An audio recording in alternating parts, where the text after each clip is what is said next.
Orang yang sok tahu tentang dunia, padahal dunia disifati sedikit, fana, hina. Kita memandang dunia itu abadi. Akhirnya kita tidak mempersiapkan diri. Kalau ternyata kehilangan itu adalah kepastian. Kehilangan adalah kepastian. Orang-orang yang berpikir bahwa kehilangan adalah satu kepastian, dan kita lihat, jangankan kita teman-teman, jangankan kita, Nabi Muhammad SAW, manusia terbaik, manusia mulia, beliau pun merasakan yang namanya sakit kehilangan.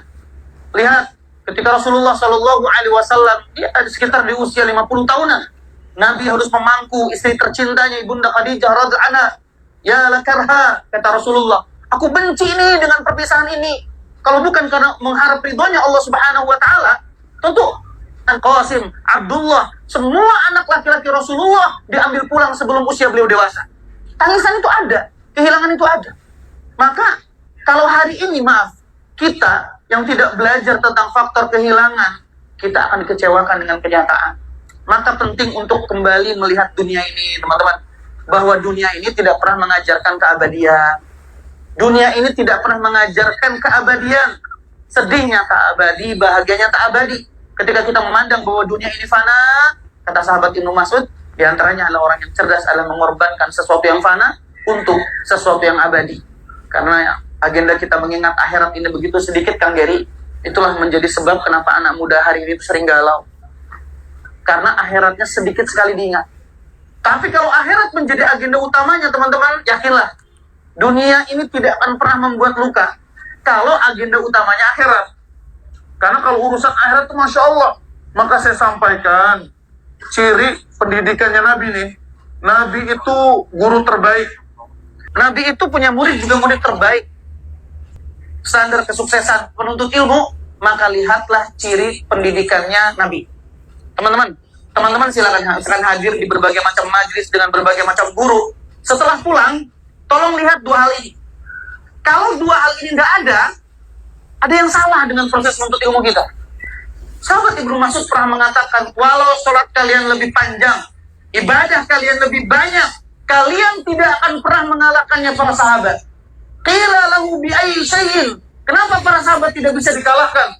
Karena para sahabat itu adalah orang yang innahum kanu azhad wa arghab fil akhirah.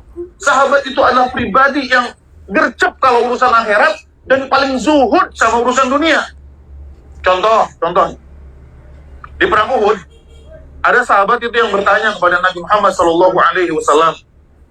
Lagi perang nih, rehat, time break lah biasanya. Kemudian beliau memegang kurma sambil berbicara seperti ini kepada Nabi. Afara'aita in qutiltu fa aina ana ya Rasulullah. Ya Rasulullah, kalau saya terbunuh, di manakah aku ya Rasulullah? Kemudian Rasul mengatakan fil jannah. Maka orang itu melempar kurma tersebut dan loncat di medan pertempuran, akhirnya gugur sebagai syuhada. Allah.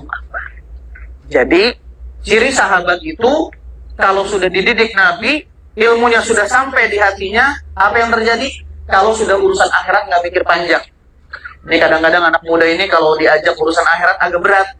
Yuk kajian, kumat, asam urat, rematik, asma. Tapi kalau larinya ke tempat futsal, waduh, Masya Allah, yuk, gas.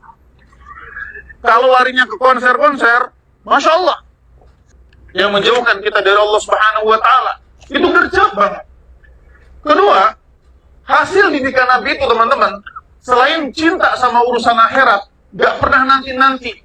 Ya, yang kedua adalah zuhud sama urusan dunia. Orang kalau semakin dalam ilmunya, semakin mengerti tujuan akhiratnya, jadi agenda terhadap dunia itu semakin rendah.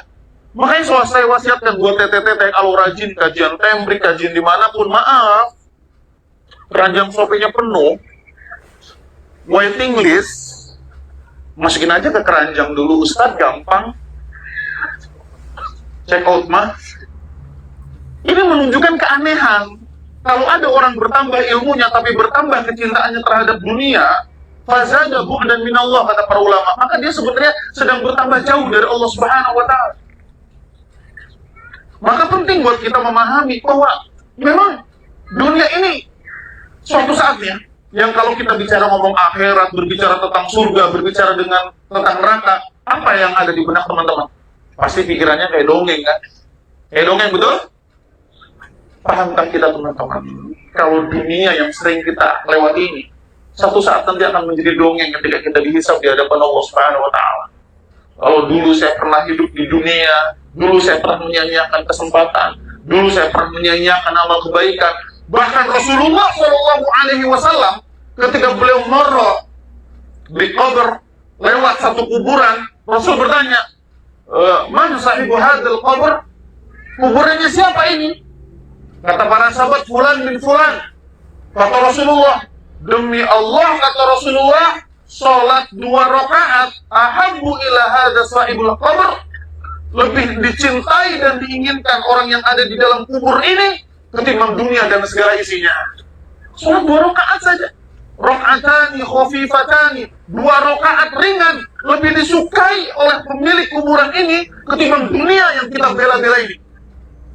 Jadi kalau masih muda sudah agendanya adalah akhirat, sudah tidak ditemukan lagi menjadi di pinggir-pinggir jalan, orang membuang-buang waktunya, tidak membuang-buang kesempatan setiap malamnya mencerca dan menghardik takdirnya. Dia akan fokus menyibukkan diri untuk beribadah pada Allah Subhanahu wa Ta'ala. Tapi sayangnya banyak yang tertipu dengan dunia yang disifati hijau dan manis. Khulwun, kata Rasulullah, dunia itu hijau juga manis. Banyak orang yang tertipu dengan 2 sifat ini. Padahal yang namanya manis, teman-teman, cari yang manis apa yang salehah, yang setia? Yang ikhwan anak tanya, cari yang manis apa yang setia? Cari yang setia? Cari yang kayak gini nih. Aku mah nggak pengen apa-apa. Ada nggak sih kayak gitu, Kang? Jawab nggak ada gitu saja, nggak kompak kan, Pak? Ada. Aku mah nggak pengen apa-apa. Cukup aku dipastikan dan dijadikan istrimu, itu sudah cukup buat aku. Ada nggak sih kayak gitu? Alhamdulillah. Syukran, jazakallah khair. Anak tanya sama Teteh, Teteh, ada nggak sih perempuan yang kayak sahabat Nabi dipinang oleh namanya Julaibib? Inilah bedanya. Bedanya teman-teman, kalau hasil didikan Nabi, kalau sudah urusannya akhirat, nggak pikir panjang. Nggak pernah pikir panjang.